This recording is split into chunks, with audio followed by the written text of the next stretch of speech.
So now, what you have to know is D-Day, the 6th of June 1944, is just the first day of the Battle of Normandy. The Battle of Normandy did last for 3 months. It finished end of August, beginning of September 1944. They do say that the Battle of Normandy is the second most important battle of World War II, involving a number of soldiers who did fight, involving tons of bombs who have been dropped.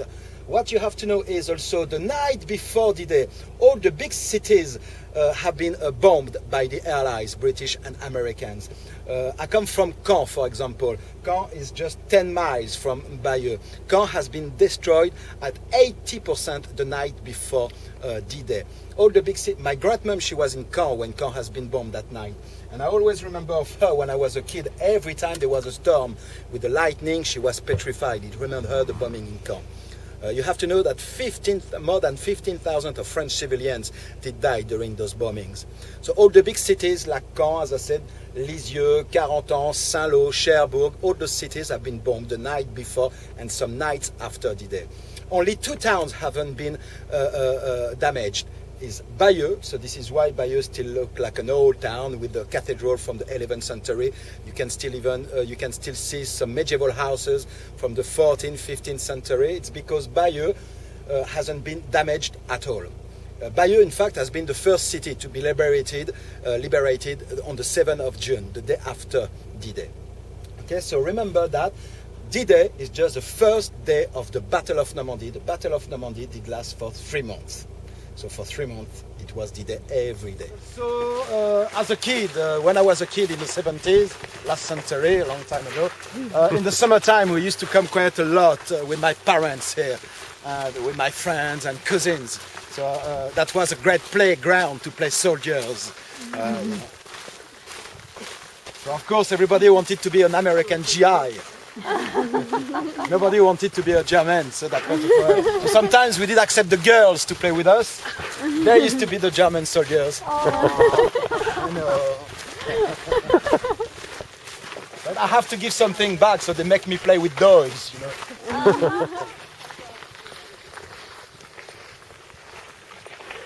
Okay. If you want to come closer, please. Thank you.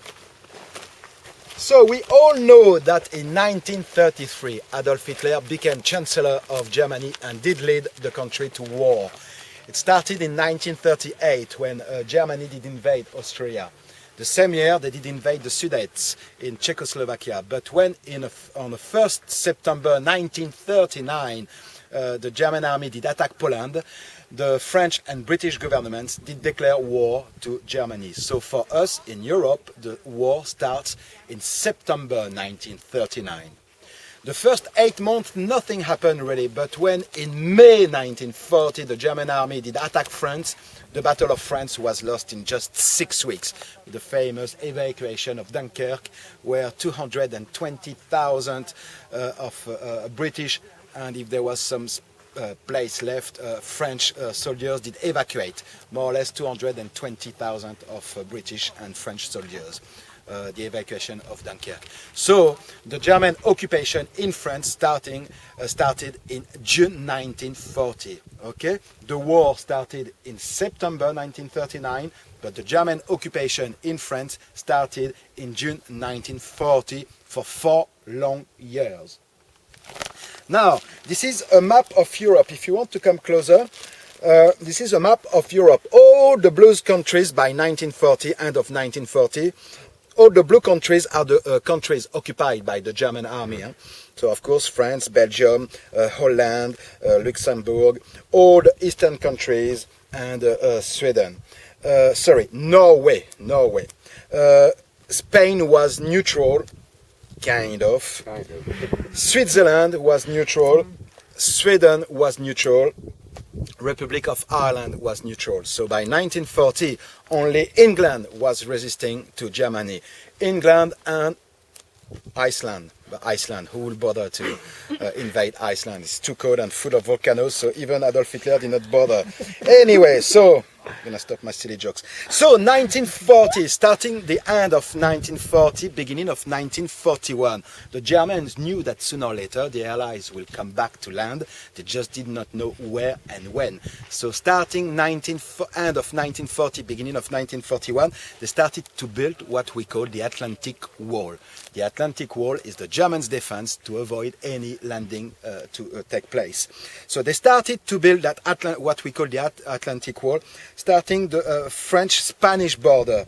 So from the south of France, all along the Atlantic coast, all along Brittany, all along Normandy, all along north of France, Belgium, Holland, Denmark, up to north of Norway. It represents more than 2,000 miles of Germans' lines, Germans' defense. That's what we do call the Atlantic Wall. It's not a long wall like we can imagine, of course. It's every 3-4 miles, strong German hold points with bunkers and heavy guns like that, guns with a range between 10 and 12 miles. Okay, so from the south of France to north of Norway, the Atlantic Wall, every 3-4 miles, as I said, strong German hold point with heavy guns and bunkers. But, what you will have find on the beaches, all the beaches, so from the south of France to north of Norway, will have looked like that. If you want to come closer, please, you will have find different types of obstacles. Those obstacles to avoid any landing to take place. As I said, that was part of the Atlantic Wall. So all the beaches from the south of France to north of Norway will have looked like that. You had different obstacles. You had, for example, the Czech hedgehogs, when obstacles made of steel. When you put them side by side, like on that picture, you just cannot get through with any tanks or any vehicles. You had the famous Rommel's asparagus. Those are just wooden sticks buried in concrete in the sand, but as you can see on the top of it, there is a mine. You had the famous Belgium gates, again, obstacles made of steel, as high as that, the same as the Czech hedgehogs. When you put them side by side, you just cannot get through with any tanks. And those obstacles, sometimes they had a mine on top of it, very important. You had also millions of other mines buried in the sand. You had barbed wire everywhere. So part of the that was part of the Atlantic wall. All the beaches will have looked like that, okay, from the south of France to north of Norway. So this is why it really was important on D-Day to land with the low tide, to be able to see all those obstacles. Does it make sense? Were these all underwater? Yes, when the tide is high, you cannot see those obstacles anymore. So this is why it really was important, as I said, to land with a low tide, because if you land with a high tide and you cannot see those obstacles, for example, all those Higgins boats, the Higgins boats used to be the boats used by the infantry to land. The Higgins boats were made of wood. Just the ramp is made of steel. Does it make sense? So that's why it really was important to land with the low tide to be able to see all those obstacles. Okay. Now on D-Day we have 5 sectors. We have 2 British sectors, Sword and Gold, 1 Canadian sector, Juno, and 2 American sectors, Utah and Omaha. And now this is where we are. La Pointe du Hoc is right in the middle of Utah and Omaha. Utah Beach is 6-7 miles this way, Omaha is 3-4 miles this way. So this is why it really was important for the 2nd Battalion of Rangers, under the commandment of Colonel Roeder, to climb that cliff, to secure that position. It's because there was 6 guns like that. 6 guns like that, 155 millimeters guns with a range between 10 and 12 miles. So, from La Pointe du Hoc, those Germans, with those 6 guns, they could fire on both American areas. Does it make sense? As I said, Utah 6-7 miles this way, Omaha 3-4 miles this way. By the way, those guns, they are French made. That's what happened when Germany did invade some countries. They used to take all the guns and weapons and use them for themselves. They are French made from World War I. Okay? A lot of French civilians did die. You know, I told you that the night before D-Day and some nights after D-Day, all the big cities have been destroyed. The reason why the Americans wanted to bomb those cities the night before D-Day is because they wanted to destroy all the main roads. They wanted to destroy all the train stations. They wanted to destroy the railway tracks. They wanted to destroy some crossroads and bridges. They wanted to destroy everything behind the Germans' lines to avoid the Germans to retreat, but also to counterattack. Does it make sense? Yes? Yes. So this is why the night before D-Day, with all those cities who have been bombed by the Allies, Americans and English, the old French generations used to say that was the price to pay for their freedom. It couldn't be worse than 4 years of German occupation. But you have to know that nearly 15,000 of French civilians did die during those bombings. But a lot of French civilians did die after the war too. As I said, 70 years after, we still find a lot of bombs and mines. After the war, for example, a lot of fishermen did die catching mines in their nets. A lot of farmers did die plowing their fields. It was the Germans' prisoners' job to remove all those mines and bombs, but obviously they did miss some. So this is why 70 years after we still find a lot of bombs and mines.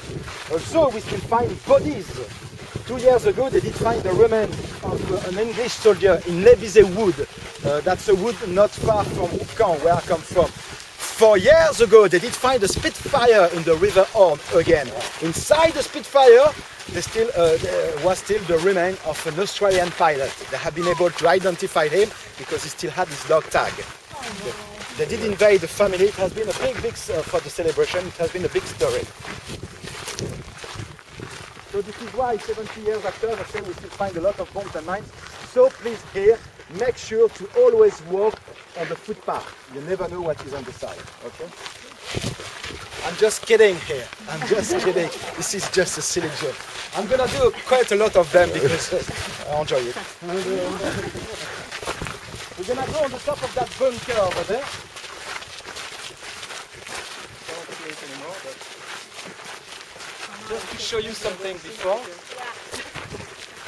In La Pointe-du-Hoc there is much more bunkers than you can see. A lot of them, they're underground, like this one.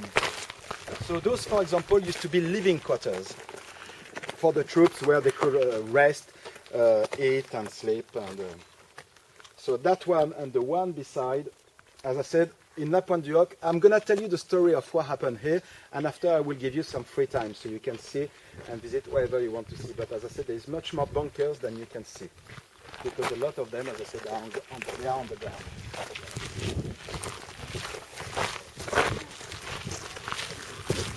And yes, this is the original 70s wire. I say that because for a long time I always thought it was the original wire from World War II. But somebody told me not such a long time ago, no, in fact it has been put here in the 70s. So that's why I always say that's the original wire from the 70s.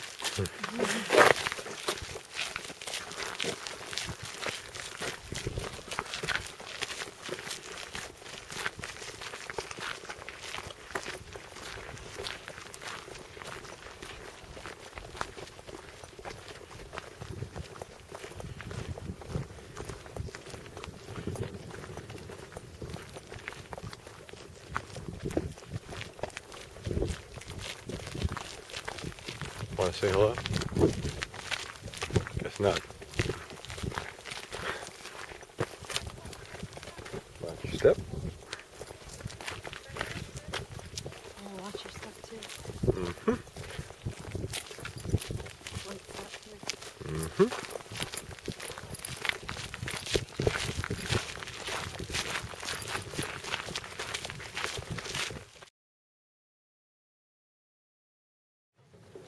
I like to do my little speech here because we have a great view from here. That's going to be much easier for me to, and much easier for you to understand what I'm going to tell you. Okay, if you want to stand here, please. So now on D-Day, this is what we do call, oh sorry, I forgot somebody. No, it's not good. So on D-Day, that's what we do call Operation Jubilee. Okay, on D-Day. This is Operation Jubilee. Now, what we do call Operation Overlord. Operation Overlord starts 90 days before D-Day and finished 90 days after D-Day. I forgot to mention, so as I said, there was 5 sectors, okay, 2 British, 1 Canadians, 2 Americans. What you have to know also, the night before, as I said to you, all those big cities have been bombed, but also 3 airborne divisions have been dropped the night before D-Day. 2 American airborne divisions, the 101st and the 82nd Airborne Division to protect the western flank, and 1 British division, the 6th, to protect the eastern flank. So this is why on D-Day it really was important, as I said, to have the full moon also the night before for those paratroopers, low tide in the morning, and supremacy of the air, superiority of the air. So this is why Operation Overlord starts 90 days before D-Day, because 90 days before D-Day, they started to bomb and to destroy all the Germans' airfield all around in Normandy. And they started to bomb those sites they were going to land. But to make believe the Germans that here was just a diversion, for 1 bomb dropped in Normandy, 2 bombs were dropped in the north of France. To make them believe, as I said, that here was just a diversion, that the main landing would take place in the north of France. Okay? That's what we do call Operation Fortitude. I'm going to talk to you about Operation of Fortitude quickly. So this is where we are now. Well, I did show you that map, Normandy. This is where we are. Okay? From the Norman coastlines to England, straight on, follow your nose, there is at least 100 miles. Now, from the north of France to south of England, there is just 15 miles. So to make believe the Germans that the main landing would take place in the north of France, the closest to England, for that the Allies did create a fake army based in the south of England. There was hundreds of tanks made of rubber. There was hundreds of planes made of canvas. For example, if you look at those tanks, can you see those tanks? Mm-hmm. Some people are carrying, they were made of rubber. Actually, the Hollywood studio did participate quite a lot to that operation to make those fake planes, to make those fake tanks. Okay, so as I said, in the south of England, to make believe the Germans that the main landing would take place in the north of France, they did create a fake army. As I said, there was hundreds of tanks made of rubber, hundreds of planes made of canvas. They even did ask the civilians to dress in military uniforms. And officially on charge of that fake army was the General Patton. Of course, General Patton, first of all, General Patton is the general that the Germans were waiting for. And of course, General Patton was pretty pissed off to be on charge of a fake army. He had to visit fake tanks, you know, and to visit fake planes. And anyway, so that's what we do. And there's also big work done by some double agent, especially one. His name was Garbo. He was Spanish. He was Hitler's favorite spy. But Hitler did not know that he was also working for the British. And this is why, for example, even 2 weeks after D-Day, it took the Germans 2 weeks after D-Day to decide to send their Panzers divisions based in the north of France. The Panzers divisions are the tanks, the German tanks. It took them until 2 weeks after D-Day to send those Panzers divisions in Normandy, because they were still waiting for the main landing to take place in the north of France, because, as I said, they knew that there was an army in south of England. They just did not know it was a fake army. Okay, so it did work, you know, Operation Fortitude. So now on D-Day, can you see that circle over there? Yes. Okay, I'm showing you this one. This is the most intact. So there was, as I said, 6 guns, like the one I did show you earlier. Those guns were placed on those circles. Those guns were placed on open-air guns emplacement, like on that picture I'm going to show you. Once I'll find it. Sorry about that. Come on, François. Okay. Those guns, and as I said, there was 6 of them, were placed on open-air guns emplacement, just camouflaged with some nets on top of it. And as I said, Operation Fortitude started 90 days before D-Day. So that's when they started 90 days before D-Day, as I said, that's when they started to bomb the sites. Huh?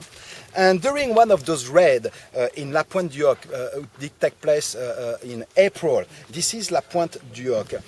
Later, I will advise you, there is a bunker over there that used to be the German observation post. You can get inside that bunker and you can walk all around. So you're going to see how tricky the landscape is to attack and how stiffy those cliffs are. And you're going to understand why we do call that site La Pointe du Hoc. Okay? So, in April, so a couple of months before D-Day, the Allies started to bomb La Pointe du Hoc. And during one of those raids, the Allies did destroy one of those guns who were placed on open-air guns emplacement. So the Germans decided, okay, we're going to leave the open-air guns emplacement, we're going to remove those guns, and we're going to start to build 5 bunkers, bomb-proofed roofed, for the 5 guns left. Does it make sense? 5 bunkers, bomb-proofed, like this one over there, and the one we're standing on right now. Okay? So the original plan for those Rangers, as I said, the 2nd Battalion of Rangers, the Rangers, they were tough. They were tough militaries. They were professionals. They were trained to kill. Every time there was a tough mission, they always used to send the Rangers or the Canadians. Here, that was the Rangers. So, the plan, the original plan, they were supposed to climb La Pointe du Hoc from both sides. They were supposed to be at the foot of the cliff at 5:30 in the morning. On all the American sectors, Utah, by the way, usually we can see it, today we can't, this is a bit foggy, but Utah is over there. That long beach, but as I said, that's a bit foggy, that we cannot see it that much today. But at the horizon, there is a long beach, 6-7 miles, as I said, from here. This is Utah.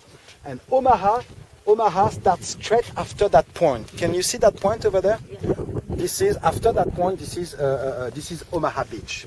Okay, so now the original plan for those Rangers, they were supposed to climb, they were supposed to be at the foot of the cliff at 5:30 in the morning, to climb that cliff, to be at 7 o'clock on the top of the cliff, to send a signal, because there was 500 other Rangers waiting for the signal, for the reinforcement. Unfortunately, it went wrong from the beginning. You have to know that on D-Day the weather was miserable. It was very cloudy, it was raining, it was cold. Also, what you have to know, on Utah, La Pointe du Hoc or Omaha Beach, before they did land at 5:30 in the morning, 45 minutes before, we have another aerial and naval bombardment to affect the Germans' defense. Okay?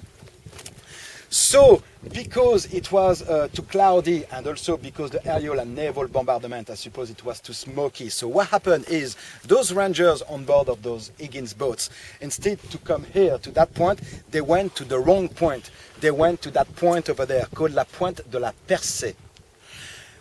Once they were nearly there, they did realize, because what happened is, on top of La Pointe de la Percée, there was a radar station. So when they did see all those radars, they did realize, oh, hang on, we don't have to destroy some radars, but some guns. So that's why they did realize this is not the right place. So they had to come back this way. Does it make sense? So of course, going this way, going to that point and coming back this way, they did west and lose some precious time. Okay, but so coming back this way, once they did realize that wasn't the right spot, so coming back this way, where that bunker is, can you see that bunker over there? With a platform. So coming back this way on board of those Higgins boats, where that bunker is over there, they did realize that part of the cliff did collapse because the aerial and naval bombardment, like on that picture. Part of the cliff did collapse, so they decided to climb that cliff where it did collapse. It makes the job a bit more easier. Okay? Using some grapnel hooks and ladders, they started to climb that cliff.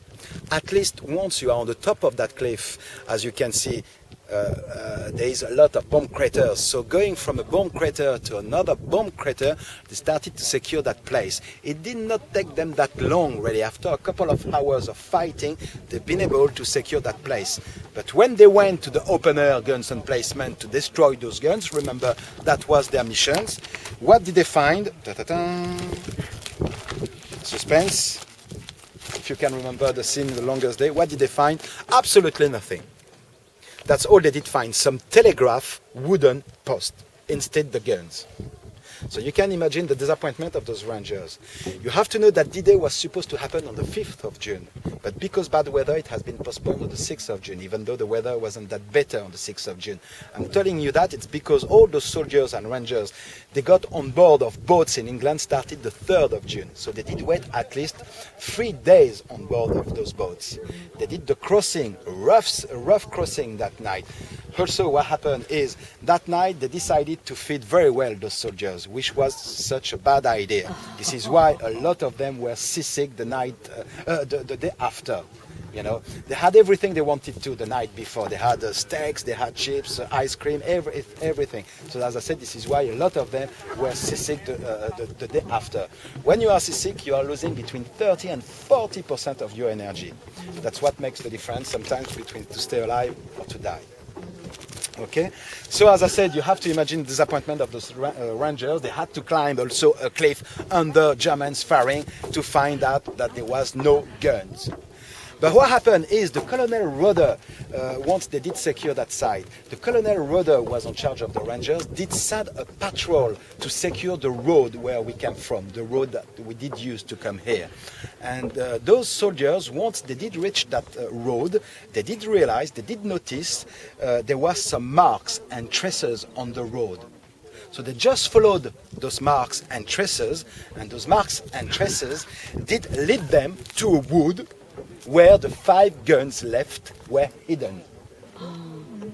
A mile into land. I will show you the spot later. Why did they move them in? Because they didn't move them, because as I said, they wanted to build 5 bunkers bomb-proof, but by the 6th of June, they just had the time to finish just 2 of them.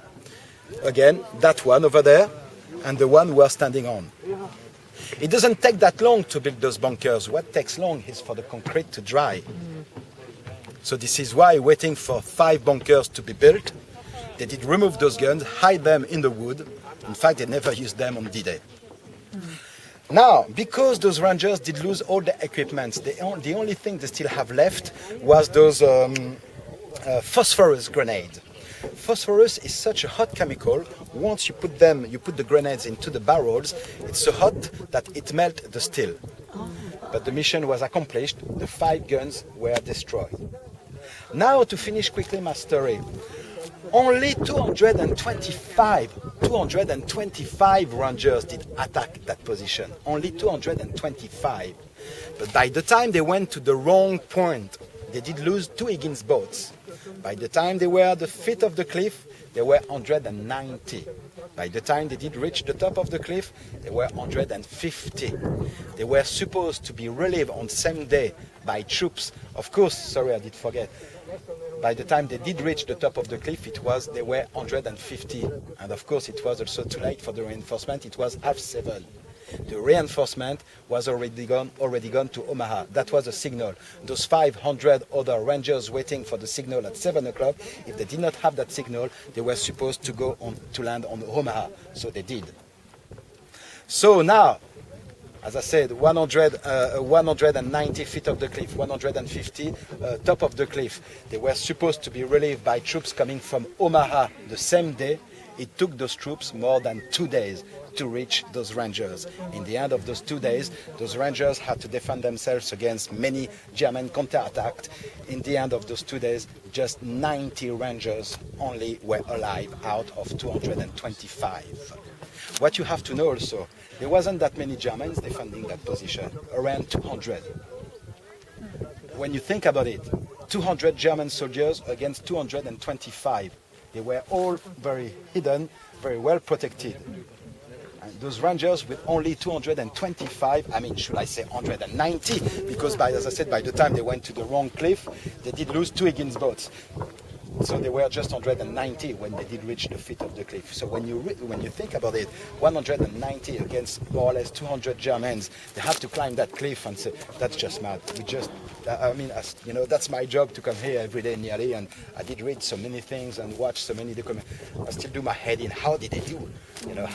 What does it take? The strength. It's just amazing from my point of view.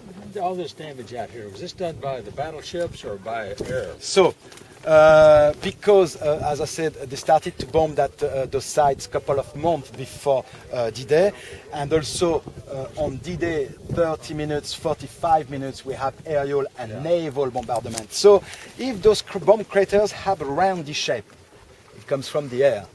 Now if they have an oval shape, it comes from the sea. Yeah. Does it make sense?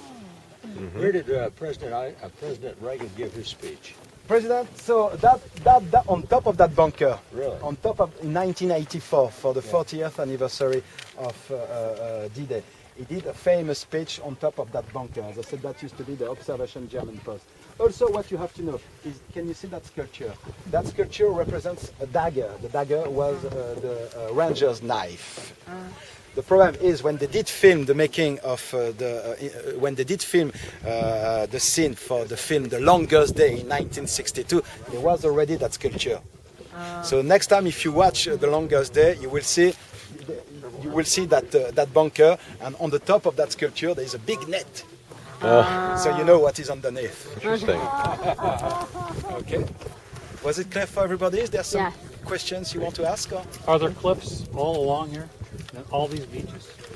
No, there is some beach. Obviously, Omaha, that's a beach. Utah Beach, that's a long beach, very flat, with sand dunes. Sure. Omaha, straight after that cliff, this is a beach too. But there is also that cliff right after the beach. There is also all along Omaha Beach. You're gonna see that sooner or later. There is that cliff all along that beach. Very tricky to attack Omaha Beach.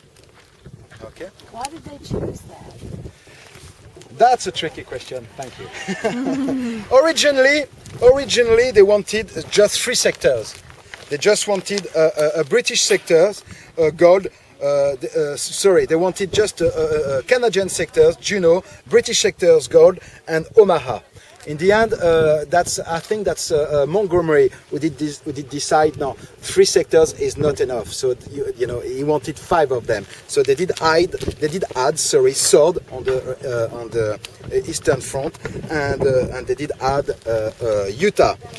Now, what you have to know is, even though D-Day was a real success, in the end of D-Day, on those 5 sectors, they've been able to land more than 150,000 men. Soldiers, sorry. Even though it was a real success, none of the objective has been reached in the end of D-Day. For example, troops from Utah and troops from Omaha were supposed to link up together in the end of D-Day. Right here. Yes. I mean, here or in the yes, actually here. Yes. Because yes, they were supposed to be relieved, those rangers, by yes. So they were supposed to link up together, Utah and Omaha, in the end of D-Day. It took them nearly a week to link up together in 40 ans. Caen, for example, Caen is just 8-9 miles from the sea coast. Caen on the British sectors was supposed to be captured on D-Day.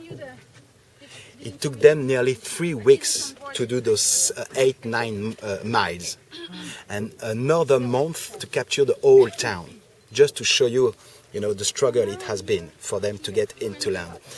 On the American sectors, the Americans did struggle to get into land because the landscape around here is very hilly, and there is the famous hedgerows I talked to you about. You have to imagine the Norman landscape around here like a mosaic of fields surrounded by hedgerows. Those hedgerows, they are so thick in the summertime you just cannot see what is behind. And when they are both sides of the road, they are so tall that it forms kind of a tunnel. Okay, so that's more or less how the Norman landscape looks like around here. Very hilly, as I said, mosaic of fields surrounded by hedgerows. So field after field, hedgerows after hedgerows, you don't know what is behind, and that's why it really was tricky for the American troops to get into land, because the landscape was very, very difficult to attack. Around Caen, the British did struggle around Caen. The landscape was much easier around Caen. Around Caen, this is much more flatter, and there isn't those hedgerows. But around Caen, on D-Day, there was the 21st Panzer Division. So that's why they did struggle quite a lot, the Canadian and the British, to get into land. because the 21st Panzer Division. There wasn't hardly any German tanks on the American sectors, but the landscape, as I said, was much awkward to attack. How did they get the equipment up off the beaches when there was cliffs? They must have had a... So after that, I will tell you about that once we'll be on Omaha. Okay, that's the story of the artificial harbors. I will tell you a bit more about that later. They still have to get them up the hill. Sorry? They still have to come up the hill. They have to come up the cliff. On Omaha, Yeah. there was I'll tell you everything once we'll be there, if you're okay with that.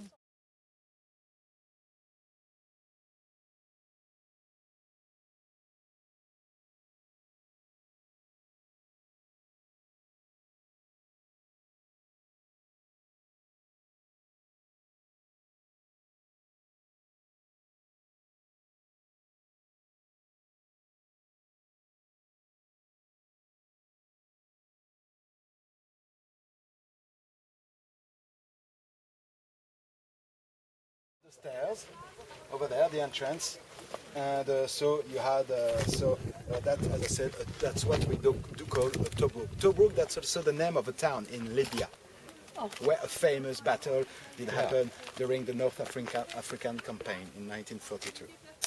Okay, so How big a gun did they put there? sorry, How big a gun did they? you know the machine guns, what they call machine guns. yes, the MG42, MG42. Germans machine guns. Okay.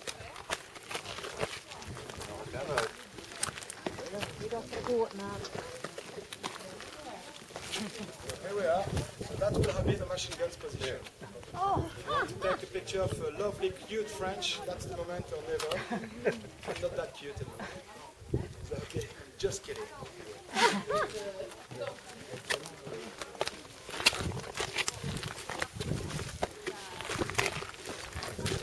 So as you can see, those two bunkers, they had the time to finish this one. Even though it has been hit, you can see that they did it had a direct hits, few direct hits. But you can see that that bunker is still more or less pretty intact, you know. So the Americans, once they did secure that place, they wanted to know what does it take to destroy such a bunker like that. Because again, even though the aerial and naval bombardment 30-45 minutes, as I said, it had a few direct hits, but it's still pretty intact. So here was the German ammunition bunker. Yes, the German ammunition bunker. So the Americans, they did fill it up with much more explosives and dynamite, and they did blow it off, you know. And as you can see, they did succeed pretty well because all around, scattered, are part of the roof. wow. You know, that big bit, that bit over there, even the bit behind, and all of that, that's part of the roof. And you can see also how thick the wall is, at least 2 meters thick. What you have to know now about those German bunkers, of course the design was Germans, but they did ask French companies to build those bunkers. They did not have the choice, you know, so you will think, what a bunch of traitors, those frogs again, you know, because I told you earlier, we did provide them the guns, now I'm telling you, we did build our bunkers, but again, as I said, they did not have the choice, the French companies. And it was a good thing in some way, because what happened is, the Germans did ask the French companies to build those bunkers. The French companies used to give the plans to the resistance, and the resistance used to send those plans to England. So this is one of the reasons how the Allies knew pretty much everything about the Germans' defenses all along the French coastlines, because those bunkers were built by French companies, and as I said, the French companies gave the plans to the resistance sent those plans to England. Okay, was it clear for everybody? Mm-hmm. Yeah, right.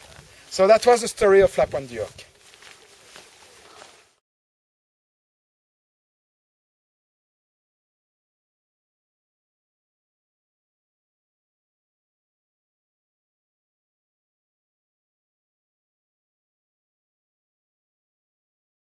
To land. 5 entrances like this one. And on each entrance, can you see the pillbox on your right, on the top of the cliff? Yeah. So this is typical on each entrance, and there was 5 of them. There was pillbox machine guns on both sides of the cliff. We can't see the one on the right. We cannot see anymore the one on the left. With the time, it has been covered with the vegetation. So that's typical on each entrances, and there was 5 of them. Pillbox, machine guns on both sides of the cliff. Plus, there was also all across the way a long, thick, tall wall. 3 meters tall, 2 meters thick, to avoid any vehicles or any tanks to get through. Does it make sense? Mm-hmm. Yes? So pillbox on both sides of the cliff, plus all across the way, a long, thick, tall wall. Do you want to say hello now? We're at Omaha Beach.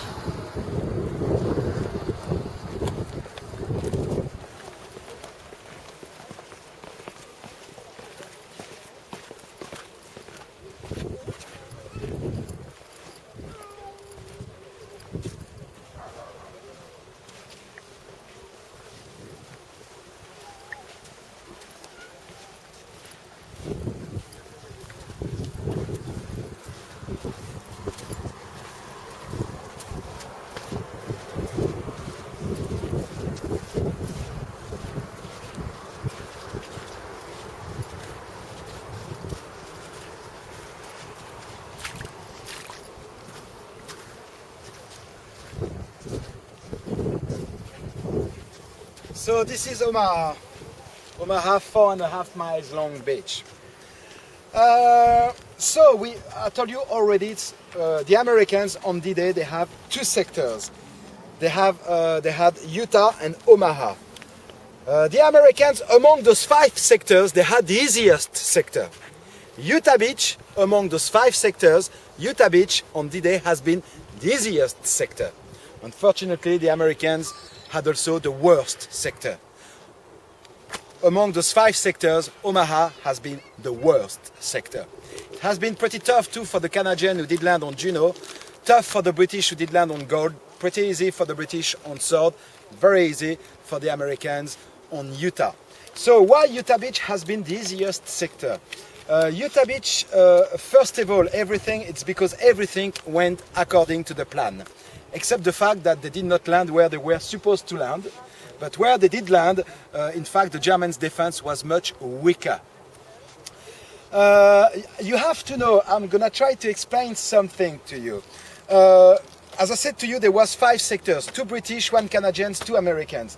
But on the British side, for example, did land Polish and French troops. There was quite a lot of Polish troops who did land and fighting with the Allies. You have to know, as I said, the Battle of Normandy did last for 3 months until end of August, beginning of September. The last German resistance have been surrounded around Falaise. That's what we do call the pocket of Falaise. And the last German resistance have been surrounded by Canadians and Polish troops. There is 2 Polish cemeteries in Normandy. That's every time the same story. Every time Germany did invade a country, there is always a minority who did resist and went to England to form a free government. Another minority who did collaborate and fight under the Germans' uniform, but the big majority of people were just trying to survive under Germans' occupation. So talking about the Polish, for example, you will find, as I said, Polish troops who did land with the British on sword, but you will find also some Polish troops who did fight for the Germans. When Germany did invade those eastern countries like Poland or Hungary or Russia, they knew that a lot of those prisoners they didn't make. They knew that those prisoners, a lot of them, they were not especially Nazi fanatics, but they were anti-communist. They did not like Stalin. And the Germans knew that. So they did give the choice to some of those prisoners. They could go to prisoners' camps where they were going to die, or they could fight under the Germans' uniforms. And some of them did, especially Russians, Polish, and Ukrainians. And that's what happened on Utah. Where the Americans did land, as I said, the German defense was very weak because among those German soldiers there was quite a lot of Caucasian, Ukrainians, Russians and Polish soldiers fighting for the Germans. So those soldiers, Polish and Ukrainians and Russians, when they did see thousands of American troops, they did not resist that long, you know. Does it make sense? Absolutely. Okay. So Utah Beach has been the easiest sector, as I said, because the Germans' defense was much weaker where they did land. Also, as I said, the landscape on Utah Beach, it's completely different than here. On Utah Beach, this is much more easier landscape to attack. On Utah Beach, this is a long, straight beach. And after the beach, this is sand dunes. Does it make sense? Here, what do we see? It's not sand dunes. That's that bloody cliff all along the beach that you have to climb. Much more difficult landscape to attack. Okay? Come back to Utah Beach. So the Germans' defense was much weaker. The landscape is much more easier to attack because that's a long beach. Straight after the beach, this is sand dunes.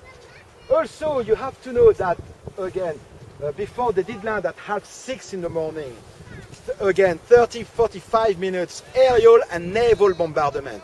On D-Day, remember, it was very cloudy. The pilots had the orders to fly above the clouds, to do not be hit by the German flak. The German flak is German anti-aircraft. Thank you. The German, so to avoid the German anti-flak, the German flak, the pilots had the orders to fly above the clouds. But on Utah Beach, those pilots, they did disobey the orders. They did fly underneath the clouds, so they could see what they wanted to bomb. So this is why the the aerial and even the naval bombardment on Utah have been very accurate and did affect a lot the Germans' defense, who was already very weak. Okay, so Germans' defense very weak. The landscape much more easier to attack. The aerial and naval bombardment have been very accurate, and also very important. First of all, used to land the engineers. You have to remember those beaches with all those obstacles I did show you earlier. Actually, today this is great, as I said. This is low tide. When this is low tide, the sea can retreat, as I said, to nearly half of a mile. When this is high tide, the sea reaches the wall, like it was this morning. Yes. So on Utah Beach, first of all, on all those sectors, first of all, used to land the engineers to clear a path of those mines and obstacles to allow the infantry to get into land. But also the infantry was supported by some Sherman tanks, amphibious Sherman tanks. Those tanks could sail on the sea. They had a floating skirt and some propellers. And all the Sherman tanks who have been launched on Utah Beach, they all did reach the beach to support the infantry to get into land. Does it make sense? Yes. In fact, it has been so easy on Utah Beach that the General Collins, who was in charge of the American troops on Utah, did write down in the end of D-Day on his report, word for word, that's why he did write down, Utah Beach has been a piece of cake to take. It hasn't been a piece of cake the days after, but on D-Day, Utah Beach has been the easiest sector. Just after an hour or two, they've been able to get into land. With between 200 and 300 casualties. When I say casualties, that's killed, wounded, missing in action. Utah Beach, between 200 and 300 casualties. On Omaha, in the end of the day, more than 4,000 casualties. Okay? In the end of the day, Utah, they've been able to land between 20 and 25,000 American soldiers. It has been the easiest sector, as I say. Now Omaha, why it has been the worst sector? First of all, because here, the Germans' defense was much stronger. Not only we had Germans firing from the top of the cliff, but also, can you see those bunkers? 1, 2, 3 bunkers. Can you see them? 1, 2, and the third one is in the cliff. What you see in one hand of Omaha, you will see the same the other hand of Omaha, but we are a bit too far to see them from here. But believe me, there is also some bunkers the other hand of Omaha, and as you can see, those bunkers, they are not facing the sea, they are facing the beach. In case if some soldiers would have been able to make it to the beach, they were taking cross-firing from both sides. Because Omaha Beach has the shape a bit of a moon. Does it make sense? So as I said, this is why the Germans' defense here was much stronger. As I said, we had Germans firing from the top of the cliff, but also Germans firing from both sides. And those cross-firing were just terrible. So the Germans' defense was much stronger here. And now the landscape, I mean, you don't need me to realize how tricky the landscape is. You have to imagine also that the Germans did put down all those houses. There was houses before the war. Only the families who had a house before the war have been able to rebuild their house after the war. But on D-Day, during the German occupation, the Germans did ask the civilians to evacuate, and they did put down all those houses. They even did cut down all the trees. They even did burn all the vegetations. So you have to imagine that scene with no house, no trees, no vegetations, and this is low tide, that beach with all those obstacles I did show you earlier. So the landscape is much more easier, much more trickier, as I said, to attack. So the Germans' defense was much stronger. The landscape much more trickier to attack. And also, the same as on Utah, 30-45 minutes before aerial and naval bombardment. And here, the pilots did obey the orders. They stayed above the clouds. All the bombs, the aerial bombardment have been completely missed. All the bombs have been dropped a mile too far into land. On D-Day, the only thing they did kill, that was just dairy cows and French civilians living in farms. And even the naval bombardment, again, because it was too cloudy, too smoky, too dusty, so even the naval bombardment have been completely missed here and did not affect at all the Germans' defense. Okay? So, also what happened here is, with the first two waves, we call a wave between 600 and 800 men. The first two waves on Omaha, more than 60% of casualties. 60% of casualties.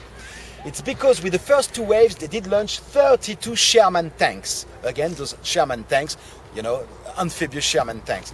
Out of 32 Sherman tanks, only two out of 32 did reach the beach to support the infantry.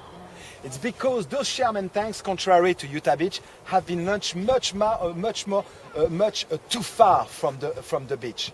They have been launched 7-8 miles from the beach.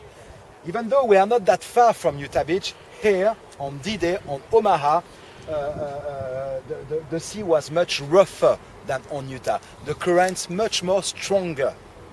And also, as I said, those Sherman tanks have been launched much too far from the beach. So this is why, with the first two waves, as I said, 60% of casualties, it's because out of 32 Sherman tanks, only 2 did reach the beach.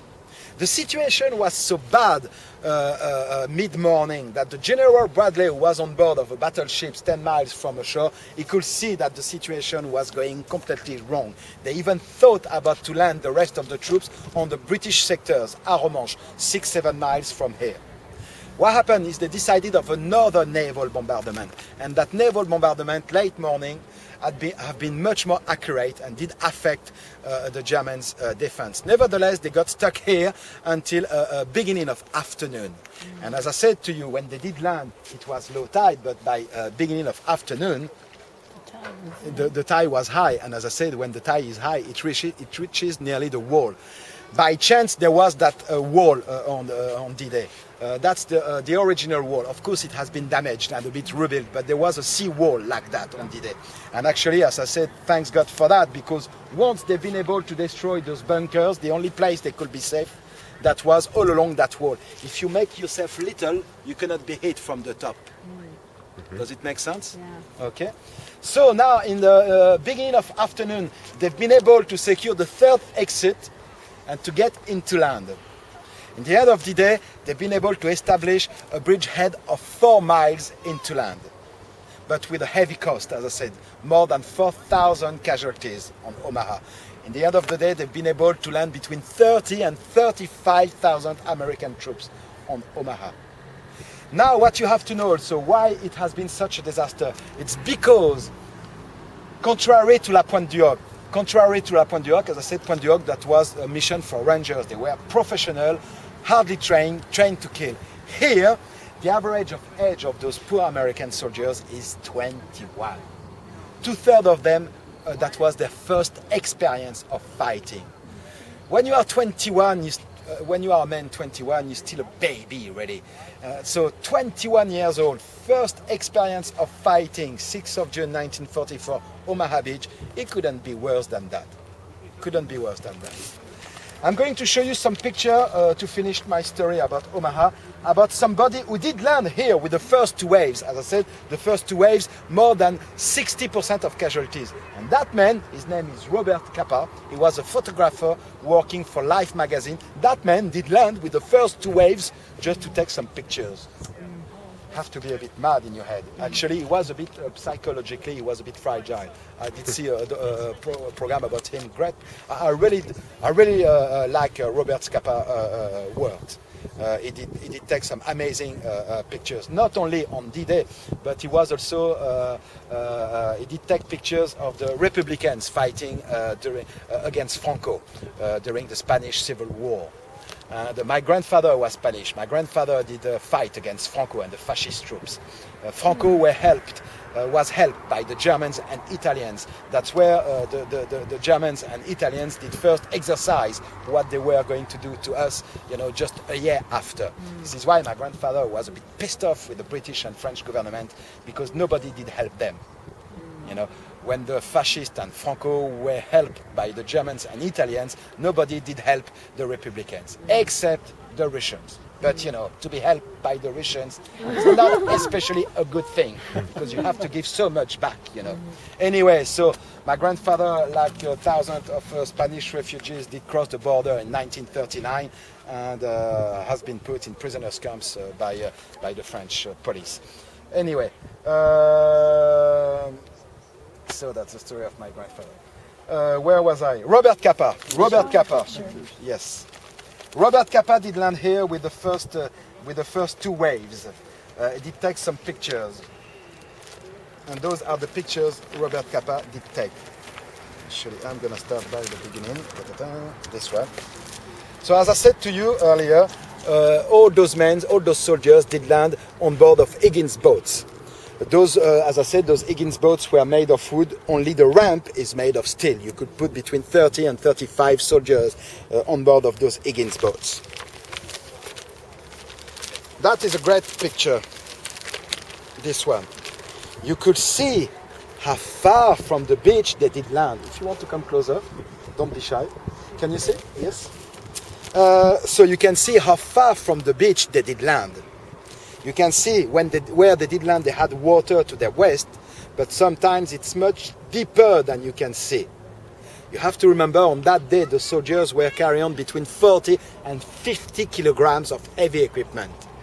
Once you are underneath the water, with Germans firing at you from everywhere, you have to dig, you have to reach your dagger. Cut all the straps to get rid of your heavy equipment. Sometimes with the panic, the heart couldn't hold it. With the panic, this is how a lot of those American soldiers did die, joining this way. Okay? That's very sad, but that's how it happened. That's why, when you see Saving Private Ryan, for example, when you see them running, if you look at real archives, real films, and there isn't that many existing, real footage, you never see them running. They just walk. As I said, you have to remember, those soldiers did wait for 3 days on board of boats in England. A lot of them were seasick. They had to carry on between 40-50 kilograms of heavy equipment. You just cannot run with that, So this is why, as I said, if you look at real archives, real footage, you just see them walking fast, surely, but walking, not running. And you can see also on that picture, I know that's a black and white picture, but you can see how smoky and how cloudy it is. You can distinguish also all those obstacles on the beach. I have a great story about that picture. One of my colleagues, 3-4 weeks ago, she had the family's member of that man. Oh my. He did survive. He did survive to D-Day. He did survive to the war too. Okay? And as I said, contrary to La Pointe du Hoc, there was a lot of bomb craters where they could hide themselves. here because all the aerial and naval bombardment have been completely missed. So the only thing they could hide behind was those obstacles. The Czech hedgehogs were okay, but the Belgium gates, as I said, those obstacles made. I will show you an example of Belgium gates. They had a mine on top of it sometimes. And the Germans could see there was a lot of American soldiers trying to hide themselves, trying to protect themselves behind those obstacles. The Germans were not trying to shoot at them, they were trying to shoot at the mine. Once you hit the mine, it blows off everything around. It's pretty gruesome, but that's how it was. Robert Capa did die in Vietnam in 1954, taking picture of the French army fighting against the Viet Cong. Vietnam used to be a French colony before. We had a terrible defeat over there, Dien Bien Phu in 1954. And Robert Capa did die working on a mine. And also the worst about Robert Capa, when he came back to England to develop the pictures he did take on Omaha Beach, the man he was working with did switch on the light too early, and 2/3 of his work has been destroyed. How frustrating is that again? Okay. Was it clear for everybody about Omaha Very Beach? good, very good. Yes. Later I will bring, after that, I will bring you to a great spot. On top of the cliff, I'm going to show you some German defenses. And we have a great view from the top of that cliff.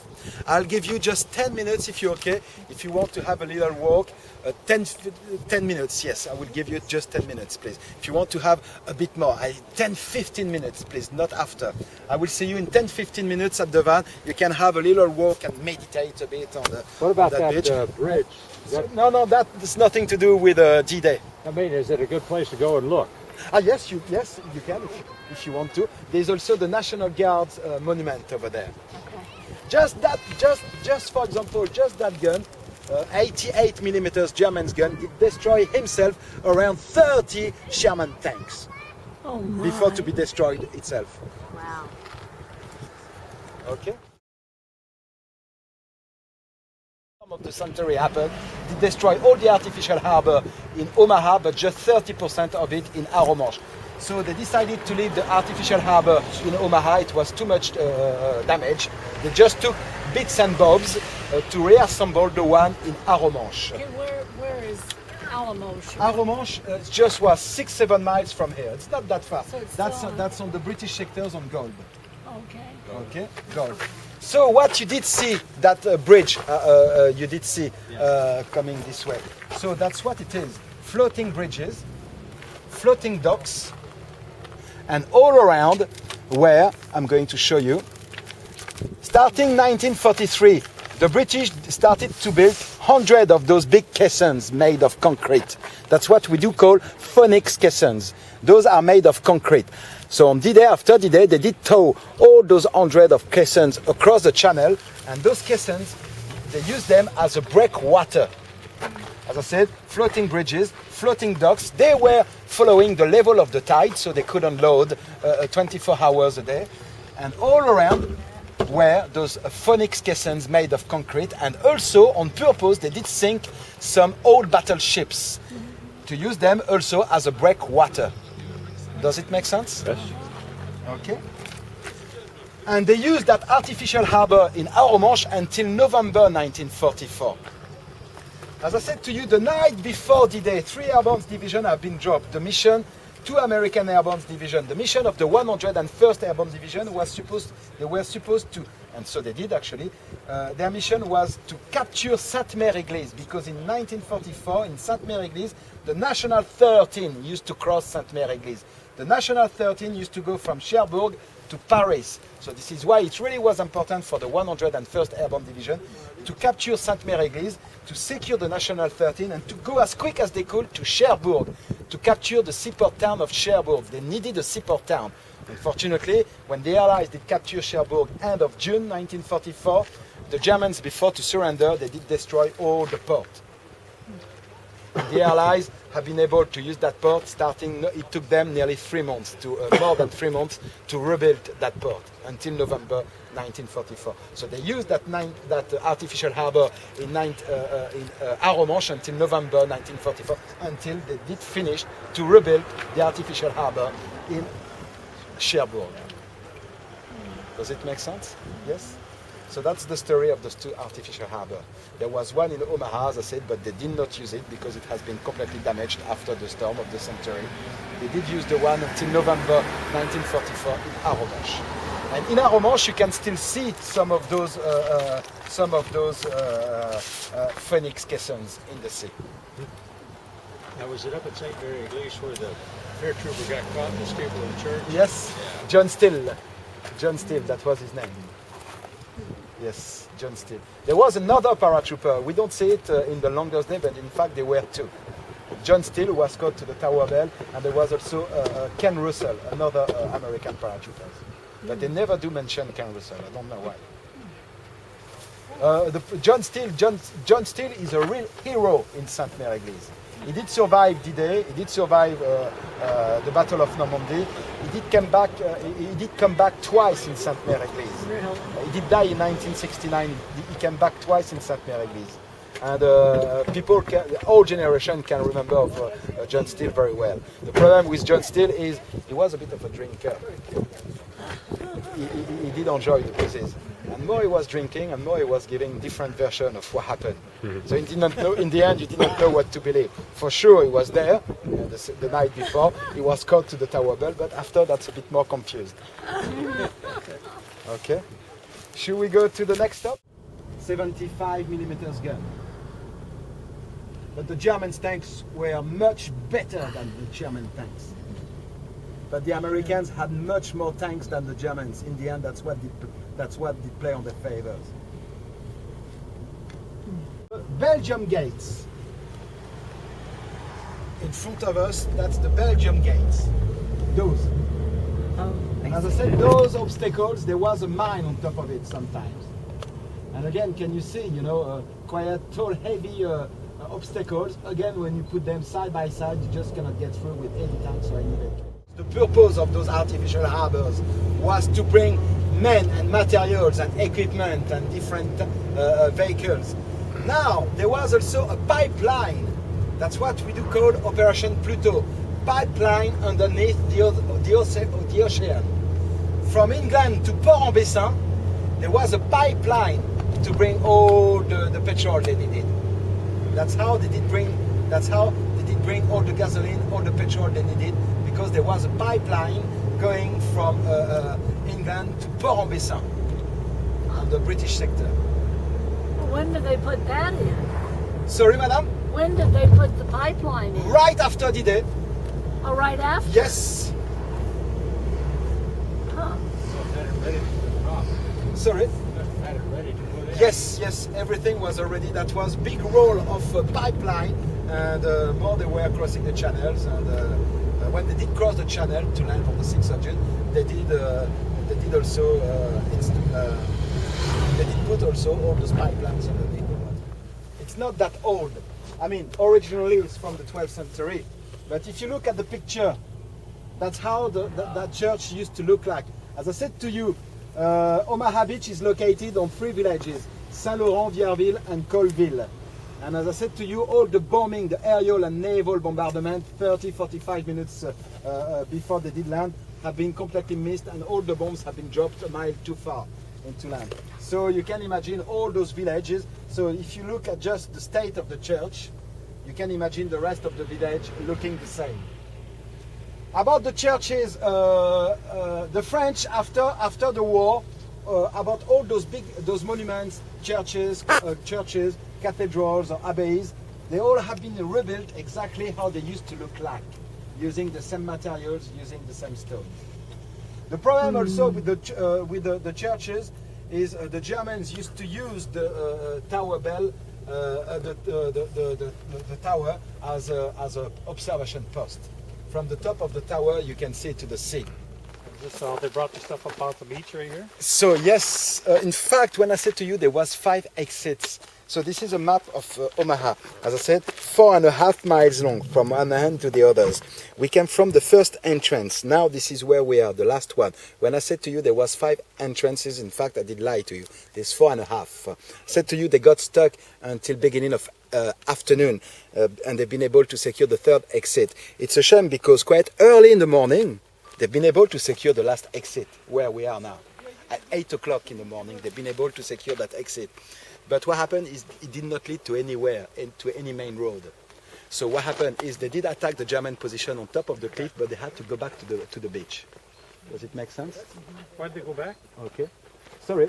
Why'd they go back? So, it's because in June 1944 here, that exit did not lead to any main road. And also what happened is that was too stiffy to bring some tanks, to get with some tanks. And also when they arrived here, there was some German counterattacks coming this way. So to make sure, as I said, there was a German position on top of the cliff. They did attack that position. They did kill some German soldiers. They did make some of them prisoners. But at least they had the advantage of the 8th on one hand, which allowed them to secure the third exit as a beginning of afternoon. There's a sign over there. It will tell you the story if you did not understand everything I did say to you. So as I said, yes, that exit, they've been able to secure it 8 o'clock in the morning. But as I said, there was Germans counterattack coming back this way. It did not lead to any main road, so they couldn't bring any vehicles or any tanks. They just attacked the German position on top of the cliff, but they had to go back to the beach. Okay. Been hard for me to do. Should we go? Top of that cliff, all along Omaha Beach. So here used to be, again, a lot of those bunkers, they are underground. Here, this is a mortar position. So you have the entrance here.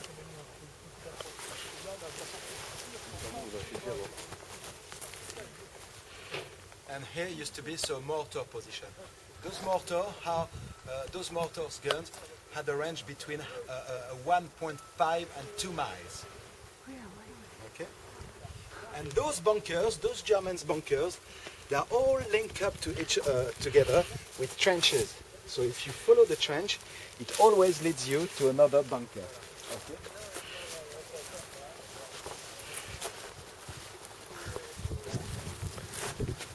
And the reason why I want to bring you here also it's because the view. We have a great view. So as I said, those bunkers, they are all linked up together with trenches. So if you follow the trench, it leads you always to another bunker. And those trenches, they are never straight, always in zigzag. It's because if I'm an American soldier, if I do throw a grenade here, I'm just going to kill the Germans who are standing here. The one after the corner, they are safe. Does it make sense?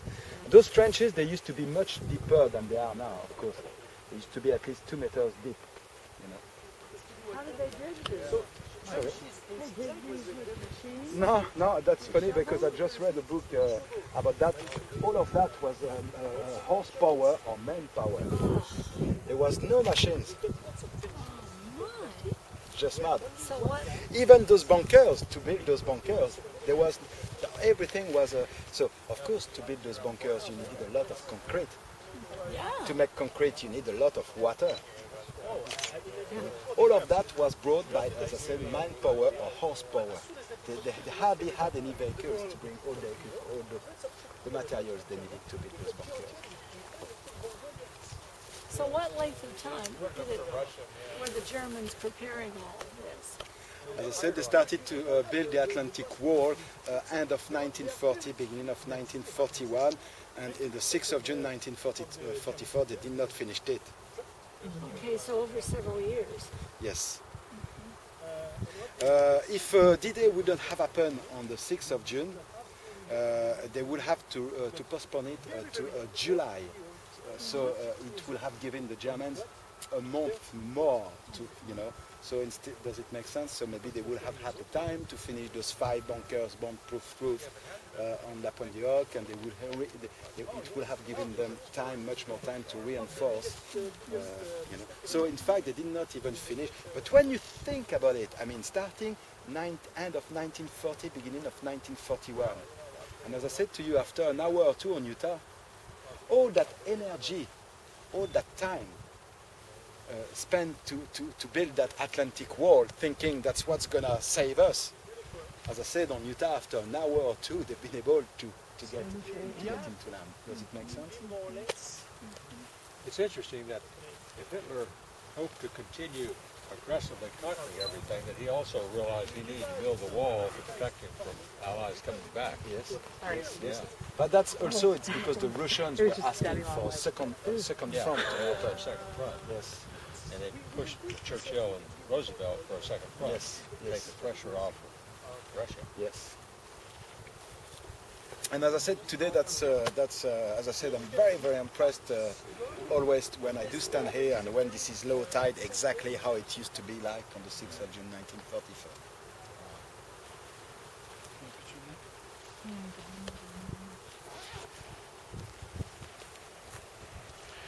If you want to read the story here about the last exit,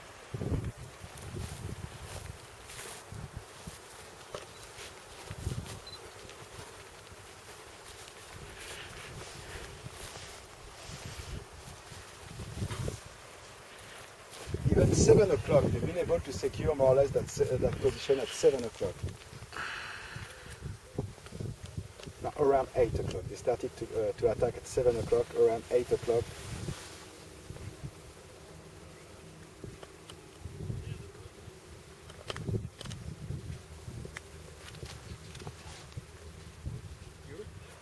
But if you look at that, you know, those red point and those red crosses, so the red point used to be fields of mines all around here. Fields of mines and fields of barbed wire. So they did come, that exit I did show you earlier. As I said, they did encircle the Germans.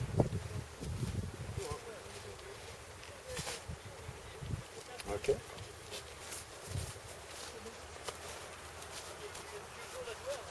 So as I said, bunker again, this is another mortar position. You have the entrances here. As I said, those bunkers, they all link up together with trenches. So here is the entrance. That used to be a mortar position. Again, you have to make an effort here, as I said, you know, there was no trees, there was no vegetation. You had a clear view, you know. And again, so if you follow the trench, it always leads you to some.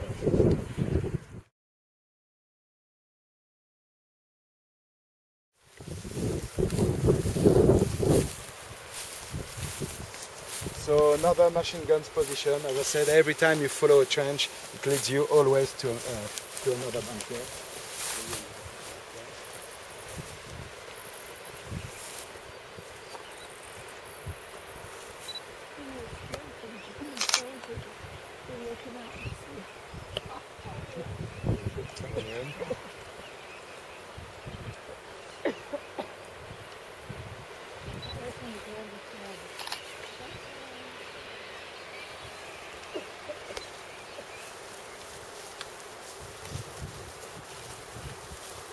Thank you.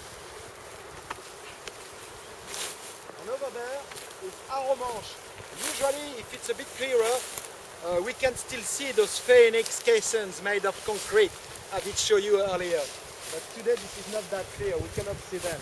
But we are not far from the British sector of Arromanche.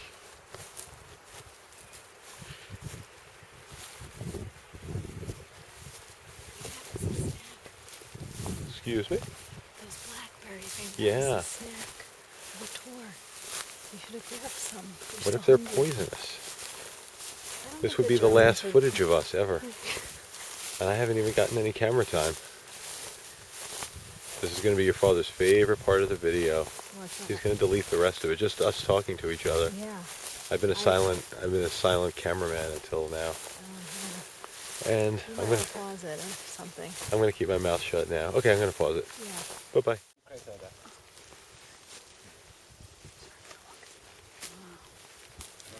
So that's what I wanted to show you. On top of that cliff, you can still see all those bunkers and all those trenches linking those bunkers together.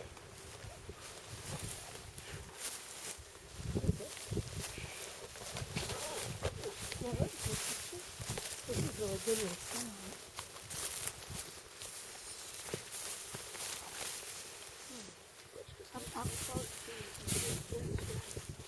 So of course, as I said, all those soldiers are from. They all did die during the Battle of Normandy. All the soldiers buried in that cemetery are all from World War II, except one. except one. On Utah Beach on D-Day did land Teddy Roosevelt Jr. Teddy Roosevelt Jr. Had a couple of, he was in his 60s, he had a couple of heart attacks before D-Day. And of course they did not want him to land. Not only he was a general, but because he was a Roosevelt, in case if he would have been made prisoners. And, but being a Roosevelt himself, he used to know a lot of people. It did bother them so much that in the end they just gave up on him and they said, okay, go land with your men. And so he did. Unfortunately, he did die a couple of weeks after the day of another heart attack. The reason why I'm talking about him is because his big brother, Quentin Roosevelt. Quentin Roosevelt was a pilot during World War I. He has been shot. He did die during World War I. He has been buried in the American cemetery in the east of France.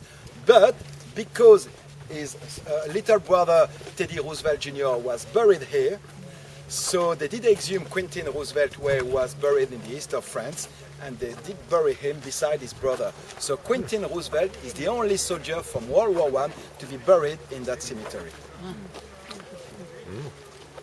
Did you know that after you had your independence, you did vote a law to know what will become your national language? It has been English, as we already know, but one vote closed, it could have been German. Did you know that? I didn't know that. You did not know that. Sorry? I did know that. You did know that, so can you imagine the consequences of it?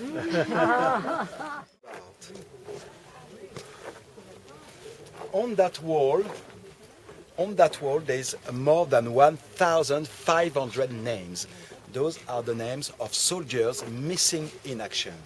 Once, sometimes, as you can see, there is a pin beside the names. It means they did find the body years after and buried him with the others.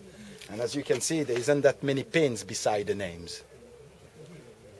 Now also, among those 1,500 names, you will see at least 800 of them are from the 262 Infantry 66 Division.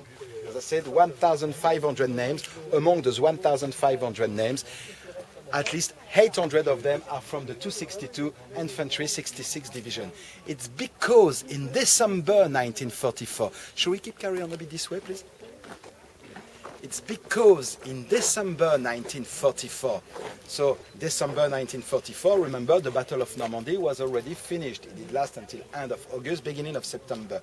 But when in December 1944, a transport troop ship did leave England to go to Cherbourg.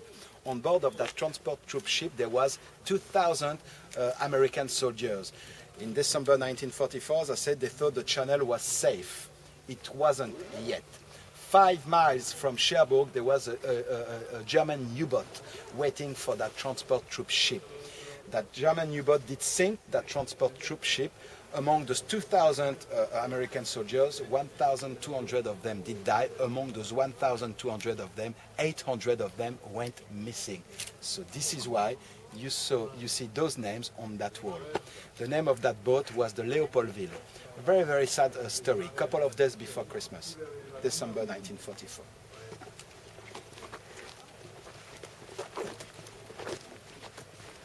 Because all the American families cannot afford to come here to see their loved ones. So there's a French association who takes care, each of them, of one grave or one name.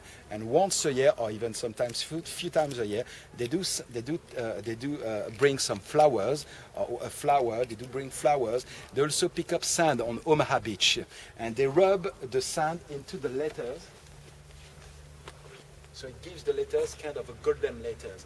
And with the flowers, they take a picture and they do send the pictures to the American families. Oh, how nice. Yeah.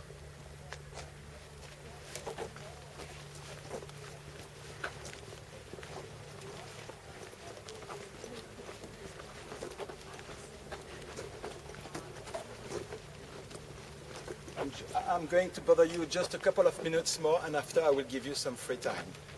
For example, can you see that? That's what I was trying to explain. Can you see the sand? As I said, they do pick up sand on Omaha Beach, and they do sand. They do rub the sand into the letters, so it gives the letters kind of a golden letters. Huh. Okay.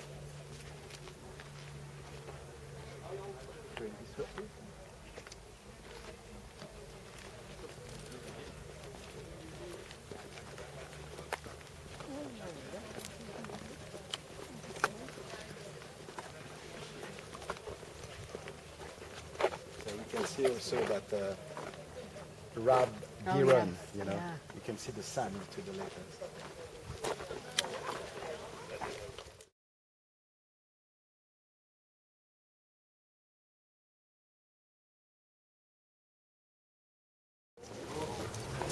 So to finish here we have two maps.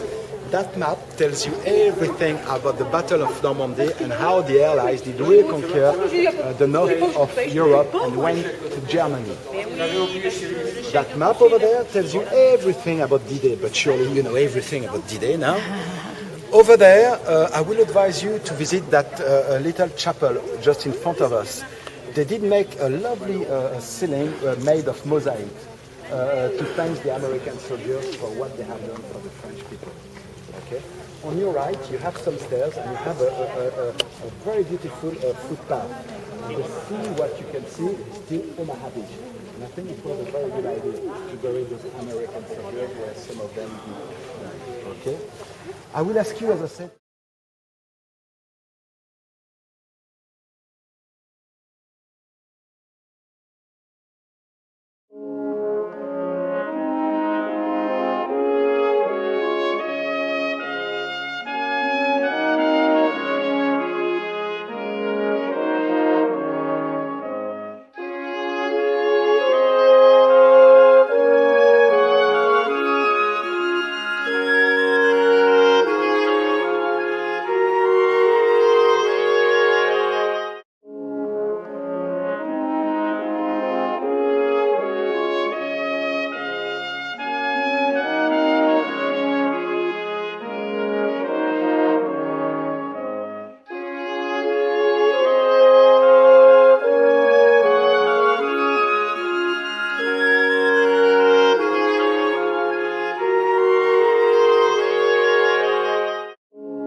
Here's the view from a lookout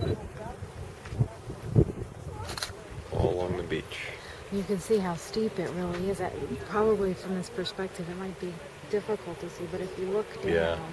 and you see the steps and how steep the steps are going down just at this point, and then you can see how the path follows around Yep. I'm and gonna. then continues to be carved into the side of the hill here. There's the path. May not be able to capture it that well on the video, but up, up, Yeah. up, You can get something. That's good. and that's about the level that we're at. Oh, and here's a big Pretty rock. impressive. Here's a big rock.